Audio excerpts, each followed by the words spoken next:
Hello everyone, this is Divyanshi. Today, after a long time, I welcome you back and I hope you're all fine and also you're learning from the bitter and better experiences of life.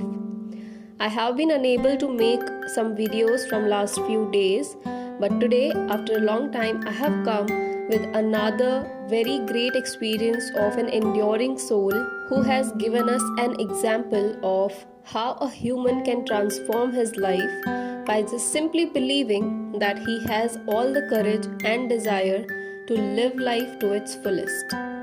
तो आज जिस person के coat के बारे में हम बात करके अपनी अंडरस्टैंडिंग बढ़ाने की कोशिश करने वाले हैं वो है sir Ratan Tata. Ratan Tata is an Indian industrialist, philanthropist and a former chairman of Tata Sons. And the quote of him that is going to make us believe that it's you and only you who chooses how your life is going to be. The quote here is, "None can destroy iron, but its own rust can. Likewise, none can destroy a person, but his own mindset can." जिस तरह लोहे को उसके ऊपर लगे जंग के अलावा कुछ और बर्बाद नहीं कर सकता, खत्म नहीं कर सकता, ठीक उसी तरह इंसान को भी उसके खुद के माइंडसेट के अलावा और कुछ बर्बाद नहीं कर सकता और कुछ उसका बुरा नहीं कर सकता. इस कोट को समझने के लिए और इसे अपनी लाइफ से कनेक्ट करके अपनी ऑब्जर्वेशन बढ़ाने के लिए हमें सबसे पहले ये सीखना होगा कि हम जिस माइंडसेट की बात कर रहे हैं वो होता क्या है और कैसे बनता है. Mindset is basically the thing which directs us in our life about what we want to do and where we want to go or even how we want to do things. हम जिस भी तरीके से हमारी life जीते हैं उसके पीछे हमारा एक माइंडसेट होता है जो हमें ड्राइव करता है. हमारे माइंड में किस तरीके के थॉट्स आते हैं वो भी हमारा माइंडसेट ही डिसाइड करता है.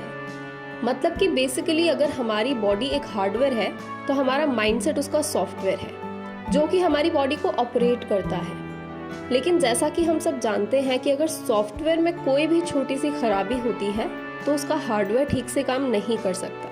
हम चाहे कितना भी हार्डवेयर को डेकोरेट कर दें, उसे चेंज करते रहें, लेकिन जब तक सॉफ्टवेयर ठीक से काम नहीं करेगा या सॉफ्टवेयर अपडेट नहीं होगा या चेंज नहीं होगा तब तक हार्डवेयर का पर्पस सेटिस्फाई नहीं होता है. Same happens with our life. No matter how we keep trying to make our body feel comfortable और look beautiful, the purpose of our life won't be satisfied unless our software is working well. So now let's talk about कि ये software कैसे बनता है. That means हमारा mindset कैसे बनता है. As per me, हमारा माइंडसेट मैक्सिमम उन चीज़ों से इन्फ्लुएंस होता है जो कि हम हमारे आसपास होते हुए देखते हैं, सुनते हैं, यानी कि हमारा एनवायरमेंट. हम जो भी सीखते हैं, सोचते हैं या इवन करते हैं वो कहीं ना कहीं से हमारे आसपास होते हुए हमने देखा हुआ होता है या सुना हुआ होता है और हम हमारे आसपास के एनवायरनमेंट से ही इन्फ्लुएंस्ड होते हैं, चाहे हम इसे ऑब्जर्व कर पाएं या ना कर पाएं. कुछ ऐसे लोग जिन्हें कुछ बुरी आदतें होती है लाइक यूजिंग एब्यूजिव लैंग्वेज, वो उन्होंने कहाँ से सीखा है? वो ऑफकोर्स उन्होंने उनके एनवायरनमेंट से ही सीखा हुआ होता है. हाउएवर हम लोग उन्हें ब्लेम करते हैं कि ये कैसा इंसान है, लेकिन कहीं ना कहीं हम खुद अपना रोल उस एनवायरनमेंट में नहीं देख पाते हैं कि हम भी चाहे उसमें से कुछ गलत नहीं कर रहे हैं लेकिन उसे सही करने के लिए भी अपना कोई कंट्रीब्यूशन नहीं दे रहे हैं. Right. So that's what our mindset has to work like. So let's get back to the point. तो जैसा हम बात कर रहे थे कि हम जो भी करते हैं या सोचते हैं, कुछ अच्छा हो चाहे कुछ बुरा हो, वो हमारे एनवायरनमेंट से कहीं ना कहीं इन्फ्लुएंस्ड होता है. मैक्सिमम हमारे एनवायरनमेंट से ही वो इन्फ्लुएंस्ड होता है. और जब इस प्रोसेस के साथ हम हमारी लाइफ जीते हैं तो इसमें दो कैटेगरी के इंसान होते हैं. एक जो इसी तरीके से अपनी पूरी लाइफ जीकर अपनी पूरी लाइफ निकाल देते हैं और दूसरे वो लोग जो कि एक बहुत कम परसेंटेज में है, वो इस एनवायरनमेंट की प्रोसेस में एक गैप को देख पाते हैं. मैं किस गैप की बात कर रही हूँ इसे हम एक क्वेश्चन से समझने की कोशिश कर सकते हैं. अगर मैं आपसे एक सवाल पूछूं कि पिछले कुछ सालों में व्हीकल्स बेटर हुए हैं कि नहीं, तो आप कहेंगे बिल्कुल हुए हैं. सेलफोन्स अपग्रेड हुए हैं कि नहीं, the answer is obviously yes. Technology upgrade हुई है कि नहीं, बिल्कुल हुई है.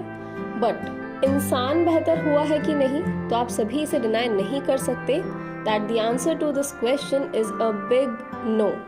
इंसान बेहतर नहीं हुआ है, क्राइम रेट बढ़ा है, राइट? तो इसका रीज़न क्या है? इस गैप को फील करके इसे फिल करने के लिए एक्शन लेने के बारे में बहुत कम लोग सोच पाते हैं और बाकी सब उसी अधूरे तरीके से अपनी ज़िंदगी जीते रहते हैं। और शायद अभी इस मोमेंट में आप और मैं भी इसी कैटेगरी में आते हैं। लेकिन अगर हम इस ऑब्जर्वेशन को करके अगर इस गैप को आइडेंटिफाई भी कर पाते हैं तो आई गेस हम हमारी लाइफ में एक स्टेप आगे जा रहे हैं बेटरमेंट की तरफ। इसे भी अगर हम एक एग्जाम्पल से समझने की कोशिश करें तो हम इमेजिन करते हैं कि एक इंसान है जिसने हमेशा से अपने एनवायरनमेंट से देखकर ये सीखा कि हमें अगर अच्छे रिश्ते निभाने हैं तो हमें एक दूसरे की हेल्प करते रहना चाहिए। लेकिन उसके हेल्प की डेफिनेशन सिर्फ फाइनेंशियल या मटेरियलिस्टिक हेल्प से थी, क्योंकि उसने उसके एनवायरनमेंट में जो हेल्प की डेफिनेशन सस्टेन होते हुए देखी वो यही थी। जब लोग एक दूसरे को फाइनेंशियली या मटेरियलिस्टिकली हेल्प कर रहे थे तो उन्होंने कहा कि ये हेल्प होती है और हमें एक दूसरे की हेल्प करते रहना चाहिए, इससे हमारे रिलेशंस बेटर होते हैं, राइट?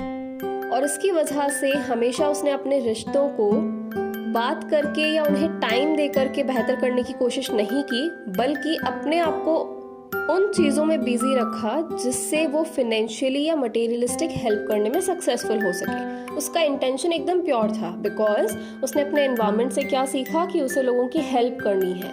लेकिन क्योंकि हेल्प की डेफिनेशन जो उस एनवायरनमेंट ने उसे दी थी वो गलत हो गई थी, उसकी वजह से क्या हुआ, वो हमेशा से उन चीज़ों में बिजी रहा जिससे कि वो एक सक्सेसफुल इंसान कहला पाए, राइट?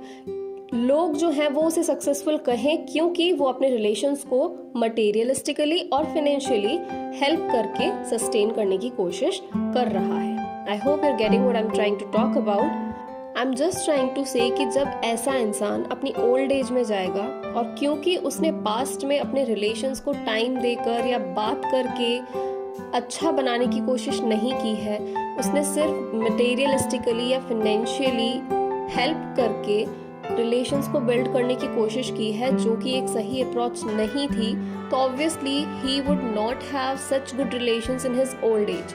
और तब वो इंसान पूरी तरीके से एक कंप्लेंट बॉक्स बन जाएगा, क्योंकि उसने हमेशा से माइंड में ये थॉट रखा था कि मुझे अच्छे रिलेशंस मेंटेन करने हैं और उसने अपने सारे एक्शंस भी उसी थॉट के साथ ड्रिवन होकर किए।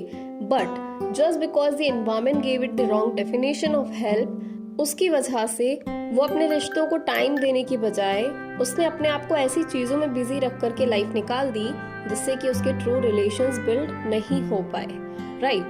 सो ऑब्वियसली एक कंप्लेंट मन में रह जाना लाजमी सी बात है, क्योंकि उसने पूरी लाइफ उन रिलेशंस को अच्छा बनाने की कोशिश करी, लेकिन just because the approach was wrong he couldn't build such good relations. और ऐसे एग्जाम्पल्स हम सभी की फैमिली में होते ही हैं। अगर आप ऑब्जर्व करेंगे तो ऑब्वियसली आपको आपकी फैमिली में 2 से 3 लोग ऐसे दिखाई देंगे जो अपनी ओल्ड एज में कंप्लेंट से भरे हुए हैं कि उन्होंने अपनी लाइफ में इतना कुछ किया अपने रिलेटिव्स के लिए, लेकिन वो ओल्ड एज में उनके साथ नहीं रह रहे हैं या उनसे बात नहीं कर रहे हैं या बेसिकली एक अच्छा रिलेशन मेंटेन नहीं हो रहा है। और यही होता है हमारा माइंडसेट। तो इस एग्जाम्पल से मेरा जो बेसिक मीनिंग था समझाने का वो सिर्फ यही था। This was just one example. हम ऐसे सेवरल एग्जाम्पल्स दे सकते हैं जहाँ पर हमारी अप्रोच गलत होती है, हमारा इंटेंशन बिल्कुल सही होता है लेकिन हमारी अप्रोच गलत होती है, and that is only the mindset is. Basically किसी भी चीज़ को करने से पहले अगर हमें उसके पीछे का वाई फैक्टर क्लियर होगा कि हम ऐसा क्यों कर रहे हैं, तो आई गेस वो हमारे माइंडसेट को ईजी करने में काफ़ी हेल्प करेगा। उसी से हमारी पूरी लाइफ डिज़ाइन होती है। तो अगर हम हमारी लाइफ को एक बेहतर तरीके से जीना चाहते हैं तो हमें हमारी मेंटालिटी पे, हमारे माइंडसेट पे बेसिकली वर्क करना बहुत ज़रूरी है। हमें अपने माइंडसेट को क्वेश्चन करने की ज़रूरत है कि ये जो माइंडसेट मैंने जहाँ से भी अडॉप्ट किया है उसमें कोई गैप तो नहीं है, गैप इन अ वे कि वो कहीं लिमिटेड या गलत अप्रोच तो नहीं है किसी चीज़ को करने के लिए, राइट? अगर हम ऐसा करते हैं तो आई गेस हमारी लाइफ काफ़ी ईजी हो सकती है।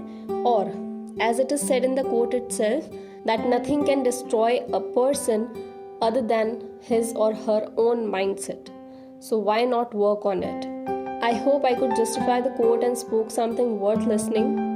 If you feel you have something in your mind which could elaborate it even better, then please share that with us in the comment section, because basically we are here to discuss.